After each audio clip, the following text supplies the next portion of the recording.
Hello, plain old Chuck here, coming to you from not exactly the wilderness. Uh, we had planned this bug out bag collaboration here for a while, and when it finally came time to film it, I had a little bit of a medical setback. Just nothing serious, just some problems with ongoing problems with my back and such, and I wasn't able to get out and around very much for 2 or 3 weeks. I'm just now getting to where I can get out a little bit, and I talked to my physical therapist yesterday, and she didn't think it was a real good idea to spend the night on the cold ground and under a tarp right now. So I still had some ideas that I'd like to pass along if I could. I was just in not a situation, but a situation came up a couple weeks ago. So I do have a little insight as to what my bug out bag needs and don't need. Some changes that need to be made and such. So I take this opportunity, since I can't make an overnight, I'd like to take this opportunity to share some of those with you if I could. First off, the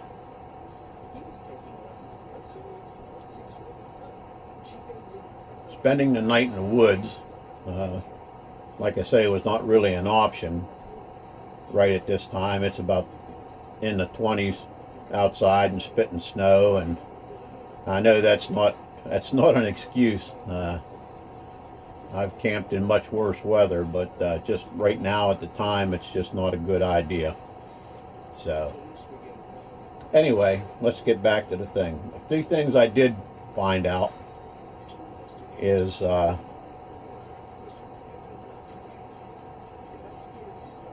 one needs to upgrade their bag with the seasons. Now, I've been known, kind of been poked fun at times for being like a homeless person with 3 homes. I have my home, and I have this camper here, and then I have probably enough stuff in my truck that I could probably live, people say. So it really wasn't real fair the way I set up this scenario. Is I was on my way back from a trip, and that being said, I had plenty of gear in my truck if the weather would have been like this. But that really wouldn't be fair in a bug out situation, because I may not always have my vehicle with me. But if I'm in my truck or at home or wherever I'm at, I do always have my bag that's behind me, either in my truck or close by. So and it's fairly adequate. I have 2 tarps to provide me some cover.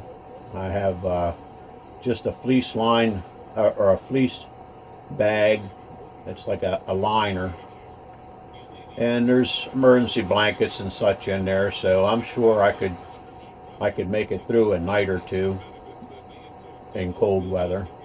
I have plenty of fire starting capabilities in there. There's a good amount of food, nothing perishable, some ramen noodles and jerky and stuff like that would sustain me for a day or two, I'm sure. But I did find a few shortcomings. The bag that I have, the little fleece bag that I have in my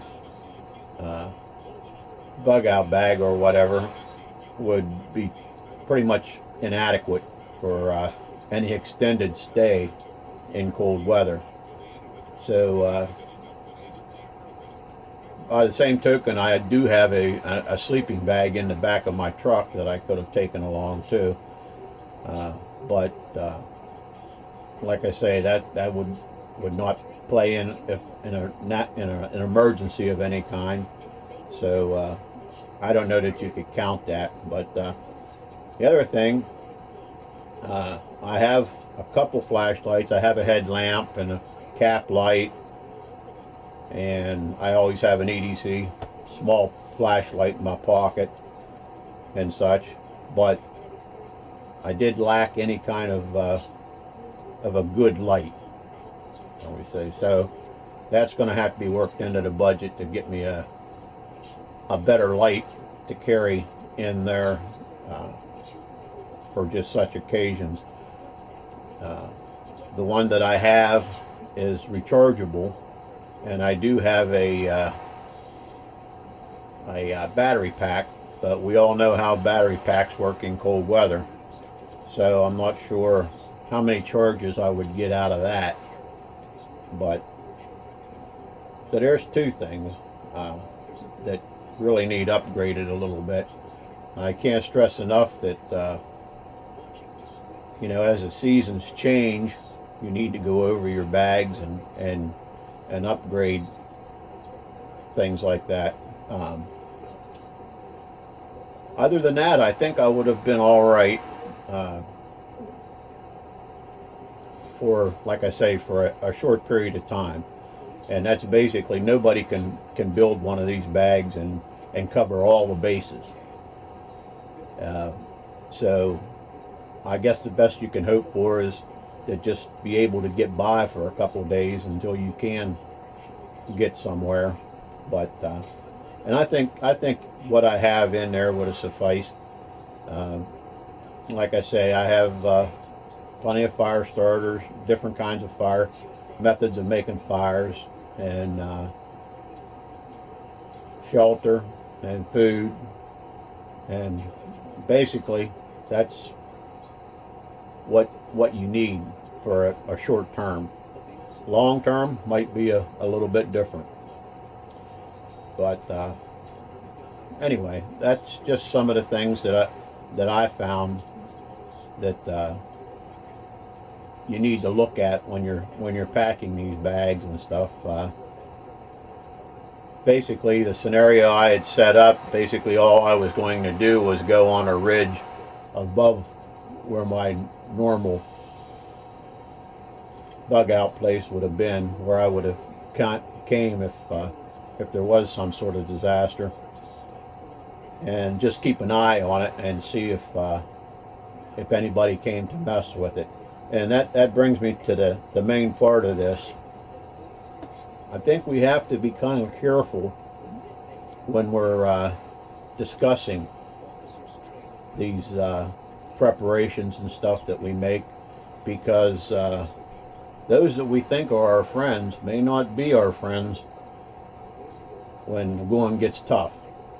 And I was kind of lax on that. I kind of discussed what I had and where I was keeping it and where I was going and stuff with friends, and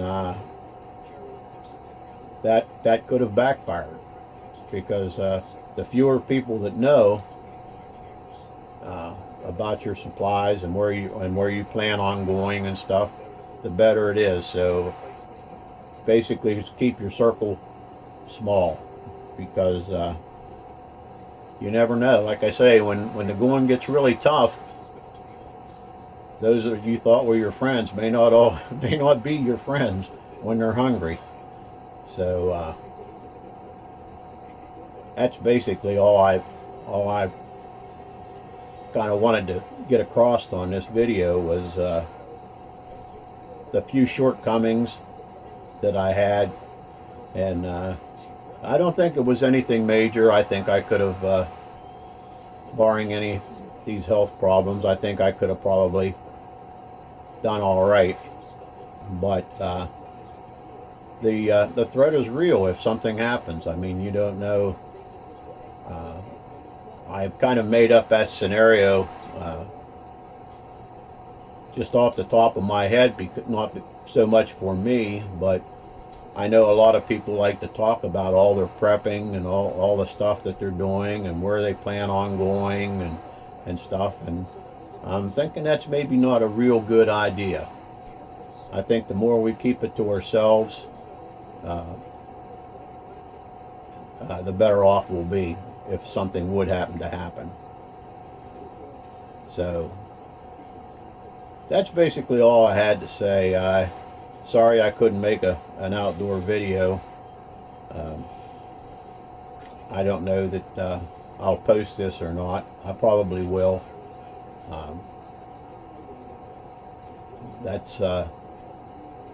It won't be as exciting as most of the other videos, I'm sure, from what I've seen. But maybe we can all learn a little bit of something from it, and that's what this is all about. Just seeing how your preparedness paid off, and maybe improve it a little bit. So that's all for now. So take care and God bless. We'll talk to you later.